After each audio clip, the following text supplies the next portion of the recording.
it clear right away this was a self-inflicted gunshot wound, or was there time that went by, the school was being evacuated, that you thought you might have someone on loose? Obviously, we handle these better safe than sorry. Our main concern on something like this is obviously the safety of the students. So we looked at it as an active shooter situation at first, locked it down to see if that was a possibility. Immediately, it did not appear to be so. And is there any grief counseling set up? We are currently working on our counseling plan for the rest of the week and going forward from that. But I will tell you, we had amazing support from the Stillwater community. We have counselors from Career Tech. We have counselors from OSU. Of course, we have our own Stillwater Public Schools counselors who were on site immediately. And we had students at 2 different locations just because school hadn't started yet. And so the counselors were dispersed to both of those areas to work with the students at that time. When the conference is over, we'll be meeting again to figure out our plan going forward. Can you tell us anything else about the student? They don't know what to tell their children who saw this. What advice would you give them? That's going to be something they're going to work continuously with through the counselors and faculty, and there'll be things put in place to help them. I'm not qualified to say that. Obviously, this is a very isolated incident, and Stillwater's been extremely lucky in that we haven't had an incident of this type. I think that speaks to the community and the safety of the schools in general, but obviously a horribly tragic situation, and we're just going to have to work it out the best we can as we go forward. And I'm a mother. My children are grown, OSU grads. And so if they were still at home and this had happened to one of their classmates, we would pray. We'd pray for that child and that family. And Ms. Kane, is there anything else that you can tell us about the student? You mentioned he was a good student. Anything else?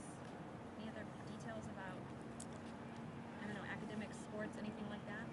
I don't know anything about his extracurricular. Part of the tough part is we've only been in school 6 weeks. So, and he was an 8th grader, which means our junior high is just grades 8 and 9. So it really wasn't long enough for him to probably get acclimated. It's a lot different than if it had been a 9th grader. They would have been there for a while. But in talking to some of the staff that knew him, they loved his red hair and his smile. They said he had the biggest smile. Superintendent, no metal detectors at the school. Any thought, is it too early to even tell whether you will have metal detectors in the school? You know, we're still in the midst of trying to wrap our minds around the tragedy and taking care of our students and our staff that were witnessing that or that just knew him. So obviously the metal detector question, that'll be something that we'll talk about pretty quickly probably about, is that something that we need to do in our schools? Do you have a photograph of Peyton you can release so we can We do not.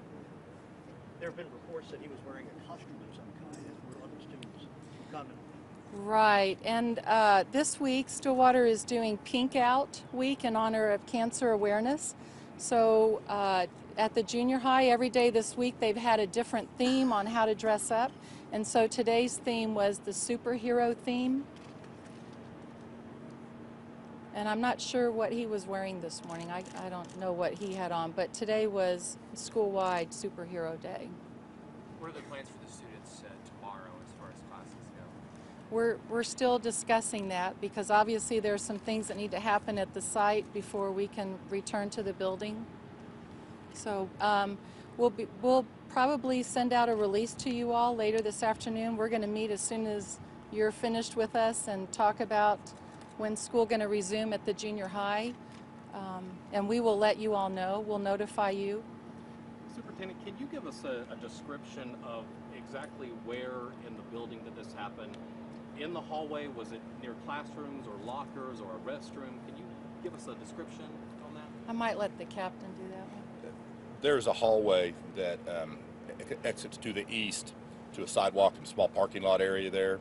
And there was a couple of classrooms right inside that building, and it was in a hallway area of lockers right in that classroom area. And can you say how many other students or faculty were around at that time, or an estimate, please? I could only assume. It was right before classes started, so being in that school before, I would assume the hallways had plenty of kids and faculty in them. So it's safe to say that others did see this? Yes. A good chance that... Unfortunately, yes. How many students attend the school?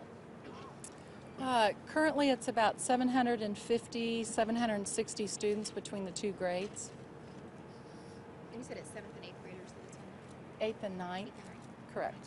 Did you say his name was Cade Hollis? Poulos. It's Poulos. How do you say his last name? Cade? Poulos. Have you talked to his parents? How are they doing? I have not personally. I know that parental notifications have been made. We tried to expedite that as much as we could today, and the reason was twofold. Obviously, we want to make notification to the parents, but we also wanted to be able to release the name of the victim so other parents who heard about this would know that their children were not involved. So we tried to do that as soon as we could this morning. Do you know if at any time was there any threat to any other students? We don't have any information to indicate that at all. So no information. It could have been, but you don't. The investigation's still ongoing. I've certainly not heard that from any of my detectives at the scene. Anything else? It was a handgun. Yes. Do you know what kind? We're not releasing any of the intimate details like that right now. Do you know who's going to what? We're not releasing anything else about that right now. What you know about the scene at the school afterwards, I'd imagine it'd be pretty chaotic with the students running out of the school. I mean, how was that whole That's a great question and something I'd like to speak on. We have a great partnership with the school system here, and we have a school resource officer that's actually employed and on school grounds. We unfortunately plan for things like this, hope they never happen, and then they happen. By the time I got there, within 10 minutes, our patrol officers had already secured the scene with the school staff. Horribly tragic situation, but the teachers were monitoring hallways, making sure people didn't come in and out.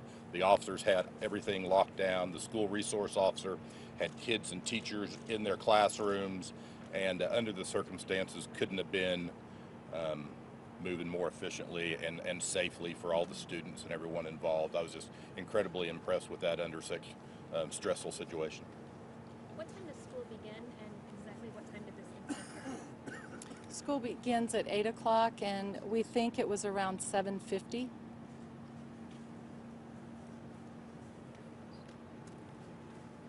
Okay, thank you. Thank Randy, you. How do you spell your last name? Sorry, Randy.